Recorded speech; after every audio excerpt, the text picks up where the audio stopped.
अस्सलाम वालेकुम दोस्तों। आज की वीडियो जो है वो दरअसल कल वाली वीडियो का ही कंटिन्यूएशन है, क्योंकि उज़्मा खान ने आज लाहौर प्रेस क्लब में एक प्रेस कॉन्फ्रेंस की। तो उस प्रेस क्लब में क्या हुआ और उसके क्या नताइज निकले, तो इस पे हम बाद में बात करेंगे। पहले ज़रा ये मनाजर, प्रेस कॉन्फ्रेंस के कुछ मनाजर मुलाक़त फरमाएँ।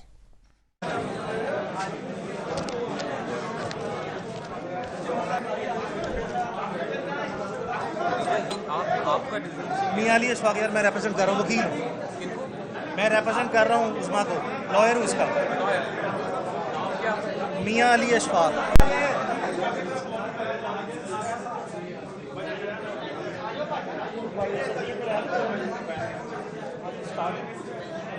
चल रहा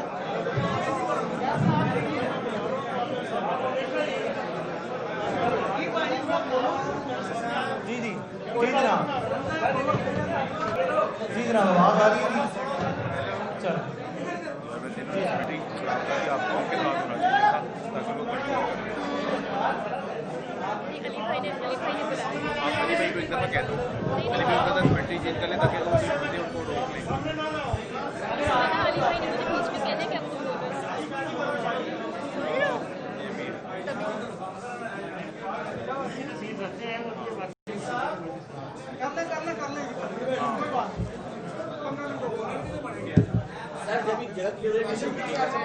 मैं बस यही वेट कर रहा हूँ, अपना काम कर लें तसल्ली से, उसके बाद आप जिस वक्त क्लियर कर देंगे फिर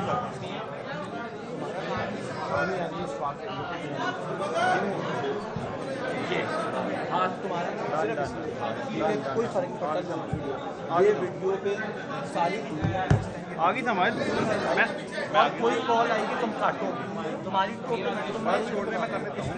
मैं सेट कर हो चुकी हूँ, 1 मिनट करिए और थोड़े देर मैं अपना बात सेट कर दूँगा और थोड़ा सा ऊपर काटी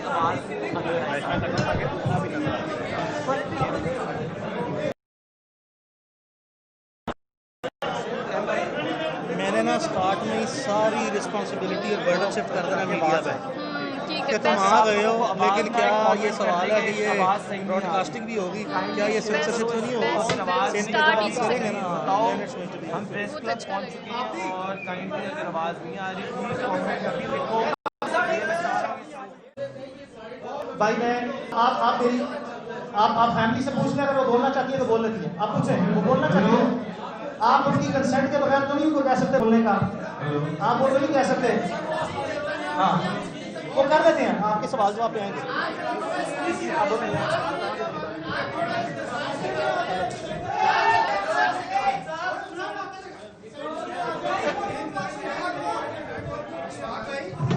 यहाँ पर फोटोग्राफी नहीं हो रही, बराए मेहरबानी उनको जगह दे दीजिए, फोटोग्राफी ना करें।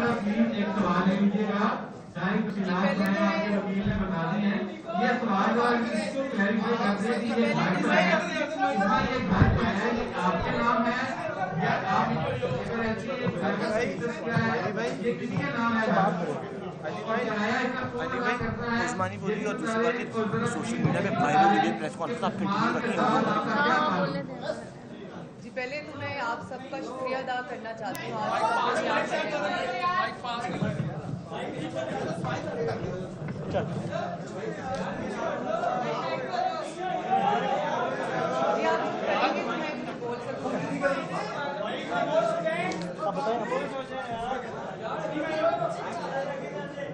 बोले। पहले तो मैं आप सब लोगों का शुक्रिया अदा करना चाहती हूँ। आप लोग सब यहाँ पर हैं और आपके जितने सवाल हैं उन सब के जवाब मेरे लॉयर देंगे और खतीजा देंगे।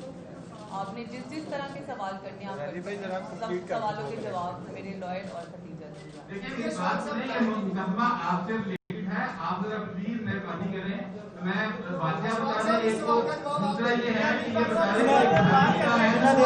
जी मैं दे रहा हूँ, जी मैं जवाब दे रहा हूँ। देखिए मैं ये घर जो सा है वो उसका एग्रीमेंट मेरे पास है, मैं आप सबको एक कॉपी दे दूंगा। ये उस्मा साहबा को दें, मेहरबानी करें। वो मैं उस्मा साहबा सुने, मेरी आपसे गुजारिश है, उस्मा साहबा ने ही मुझे प्रोफेशनली एंगेज किया है, सिर्फ इसीलिए कि मैं इसके तमाम अच्छा इसके तमाम कानूनी पहलू मैंने डिस्कस कर लिए हैं और उनका ही मैं बात की। अच्छा मैं इसमें बाबर नसीम जो सा है जी वो घर के मालिक है, ना ही उस्मान के कोई रिश्तेदार है, ना ही उस्मान के कोई रिश्तेदार है जी। मैं दूंगा जी, अदालत में भी आप लाजमी तवक्को करेंगे, मैं दूंगा। बिस्मिल्लाहिर्रहमान। यार एक बात सुनने, हमें बात सुने, एक सेकेंड, बात सुने। यहाँ किसी हमने आके कि मीडिया पे तोहमत नहीं लगाई, आप रिलैक्स करें, 1 मिनट आपको और चाहिए, उसके बाद प्रेस कॉन्फ्रेंस खत्म है। और ये बात आप इम्पोज नहीं कर सकते उस्मा पे बोलने की। और लेडी हम पे मलिक रियाज का प्रेशर है, हम पे मलिक, आप प्लीज 1 मिनट दे दें। जरूरी बात ये, आपको ये शवाहिद, आपको ये डॉक्यूमेंट, देखिए उस्मा की जान को खतरात लाहक है। आप इस चीज की सेंसिटिविटी को अंडरस्टैंड करें। उस्मा खान की जान को खतरात लाहक है, इसीलिए प्रेस कॉन्फ्रेंस की है। प्रेस कॉन्फ्रेंस जो सा मीडिया प्लेटफॉर्म जो सा है वो किसी भी शख्स के लिए जो कि विक्टिम है किसी चीज का, उसका राइट है। प्रेस कॉन्फ्रेंस की है। अच्छा, अब मेरी गुजारिश आपसे ये है। अच्छा दाऊद भाई सवाल ले लें। दाऊद भाई सवाल कर लो यार, जी मैं सवाल करें। मैं मियां दाऊद आपको सवाल दे रहा हूँ आपसे। मैं मियां दाऊद आपको सवाल, मियां दाऊद इस घर की मलकियत एक थर्ड पार्टी के नाम पे है, जिसे हम नहीं जानते। ये उस्मा के करीबी दोस्त हैं बाबर, जिसके नाम पे इस घर का किराया नाम है, और वही हम तफ्तीश उनको में देंगे। तो जो ये उनका क्लेम है कि ये उनके खामन का घर है, ऐसी बात कई तौर पर नहीं है। अच्छा, उस्मान मलिक के साथ 2 साल पुराना ताल्लुक है। ये जितनी बातें हम जो क्लेम यहाँ पे करेंगे, कोई ऐसा क्लेम नहीं होगा जिसका हम सबूत ना दे सकें। उस्मा का ताल्लुक 2 साल से है। उस्मान मलिक जो है वो उस्मा से शादी करना चाहता था। 5 महीने पहले उस्मा ने उस पर इनकार कर दिया, जिसके बाद अब वो जो पुराना रिलेशनशिप है उसकी बुनियाद पे जबरदस्ती जो है रास्ता कायम करने की कोशिश करता है। ये बात उस्मा के मुताबिक दिसंबर 2019 में उस्मान मलिक की फैमिली के नॉलेज में है। उसके हमारे पास सबूत है कि उस्मान मलिक और उसकी फैमिली के दरमियान जितनी मोबाइल कन्वर्सेशन है, मैसेजेस की फॉर्म में, वो हमारे पास मौजूद है, वो भी हम पेश करेंगे। तो इसका रिलेशनशिप जो है वो यही है, तो इससे उसकी इस्लाम से और दोस्ती थी और इससे शादी करना चाहता है। यार एक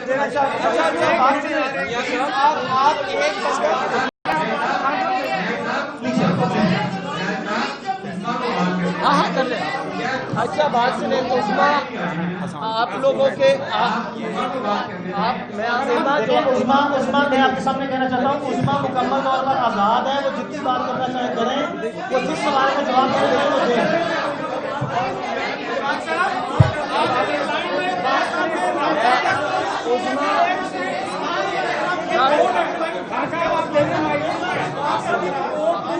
आप उस्मा से सवाल करें। मैडम आप उस्मा को माइक दे दो, just give her the mic. आप बात सुने, आप में से आप उस खवातीन को सवाल तो करने दे। आप उस सवाल, एक मिनट है, सवाल तो करिए। जी प्लीज करें, आपका सवाल। जैसा कि वकील साहब ने कहा कि वो खवातीन जो है ना गैर कानूनी तौर पर आपके घर में दाखिल हुई, तो ठीक है, ये बिल्कुल गलत है।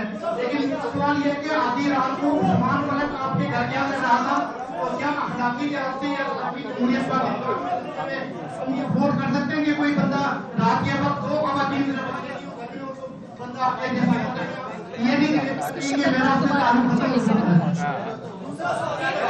क्या FIR इस चीज में कटी है?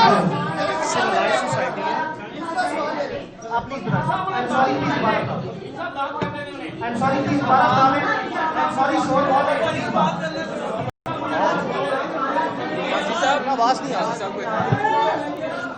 आमना मलिक ने आपको कितनी दफा वार्न किया था कि मेरे खामन के साथ आप ताल्लुकात कायम ना करें? अगर उन्होंने आपको ये वार्न किया था। जैसा कि आपने देखा प्रेस कॉन्फ्रेंस में कि एक मछली बाजार बना हुआ है। सहाफ़ी जो कि एक हमारा पढ़ा लिखा महज़ब तबका है, क्योंकि कोई भी फ़ोटोग्राफ़र हो या हमारे से हमारा रिपोर्टर भी जो है ना, वो कम अज़ कम FA BA तो होता ही है, और फिर ये बड़ी बड़ी महफिलों में बड़े बड़े लोगों के जाके वहाँ इंटरव्यू वगैरह करते हैं, और आपने देखा होगा यहाँ बिल्कुल मछली बाज़ार लग रहा है और उन्हें बोलने ही नहीं दिया जा रहा। और एडवोकेट जब बात भी करने की कोशिश करता है तो वो बार बार उज़्मा की तरफ जाते हैं और ऐसे ऐसे सवालात कर रहे हैं कि जिसमें वो उसको नीचा दिखाने की कोशिश कर रहे हैं, या उसकी जिसमें वो बदनामी टाइप हो कि उसके नॉन स्पोर्टिव रोल अदा कर रहे हैं। तो क्या ये एक तरफा किरदार नज़र नहीं आ रहा? और क्या प्रेस कॉन्फ्रेंसें ऐसी होती हैं? प्रेस कॉन्फ्रेंस होती है वो अपने एडवोकेट के साथ आई है, आप उसके एडवोकेट की पहले पूरी बात सुने, पूरा जो प्रोसीजर चल रहा है वो सुने, उसके बाद आप क्वेश्चन करें, वो भी बोलेगी। लेकिन ये नज़र आ रहा है कि सहाफ़ी एक तरफा, और फिर इतने सहाफ़ी जो इतने गर्म जोशी से सवाल जवाब कर रहे हैं, ज़रा अखबार उठा के देखें या मीडिया देखें, किसने खबर चलाई है? किसी एक अदारे की मुझे बता दें खबर। इवन जो बड़े बड़े एंकर, बड़े बड़े सहाफ़ियों ने यूट्यूब चैनल बना रखे हैं, किसी में इतनी जुर्रत नहीं है कि इस खबर को चला सके। तो ये है असर दौलत का, ये है असर पावर का, क्योंकि मलक रियाज कोई बदमाश नहीं है। ये मलक रियाज एक नाम है, इस बीमार और पसमानदा पिसी हुई अशरफिया का ये एक अलामत है। और ये आप देखें, यही मीडिया नवाज शरीफ चोर है, डाकू है, इमरान खान पे भी बात कर देता है हर किस्म की, और जरदारी पे भी हो जाती है, इवन फ़ौज पे भी खुल के बात कर लेते हैं, कभी कभी ISI पे भी बात हो जाती है। लेकिन नहीं बात हो रही तो मलक रियाज की, नहीं बात हो रही तो पैसे वाले की, जहाँ से कि पैसे मिलते हैं, प्लाट मिलते हैं, जो कि अपना जहाँ से ये अदारे चलते हैं, इनको वो क्या कहते हैं, स्पॉन्सरशिप मिलती है, एडवर्टाइजमेंट मिलती है। तो यहाँ खुल के किरदार सामने नज़र आ गया है। और वैसे हर मामले पर ISPR का बयान आ जाता है, कोई दूसरा आ जाता है, ISI का आ जाता है।